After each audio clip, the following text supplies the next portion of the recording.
मध्ये होणाऱ्या फडणवीसांच्या बैठकीसंदर्भात आढावा घेण्यात आलेला आहे, कारण अमरावतीमध्ये सुद्धा आज फडणवीसांचा दौरा आहे आणि याचाच आढावा घेतलाय आमचे प्रतिनिधी शुभम बायस्कर यांनी।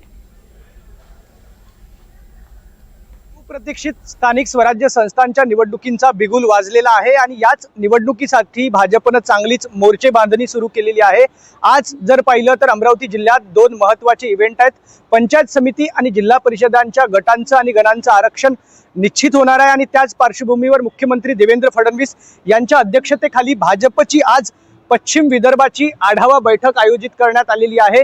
पश्चिम विदर्भात येणाऱ्या अकोला, यवतमाळ, वाशिम आणि बुलढाणा या पाचही जिल्ह्यांची बैठक अमरावतीच्या राम मेघे कॉलेजमध्ये होणार आहे आणि त्यासाठी स्वतः मुख्यमंत्री देवेंद्र फडणवीस काही वेळेतच या ठिकाणी दाखल होणार आहेत। मुख्यमंत्र्यांसोबतच महसूल मंत्री आणि अमरावतीचे पालकमंत्री चंद्रशेखर बावनकुळे, आदिवासी विकास मंत्री डॉक्टर अशोक उईके, कामगार मंत्री आकाश पुणकर यांच्यासह पश्चिम विदर्भातील अनेक दिग्गज नेते जे आहेत ते या बैठकीला येणार आहेत। शिवाय ग्रामीण भागातून भाजपचे मंडळ अध्यक्ष, शहर अध्यक्ष, जिल्हा अध्यक्ष देखील या बैठकीला उपस्थित राहणार आहेत आणि शिवाय भाजपचे खासदार डॉक्टर अनिल बोंडे, माजी खासदार नवनीत राणा आणि स्थानिक लोकप्रतिनिधी देखील या बैठकीला उपस्थित राहणार आहेत।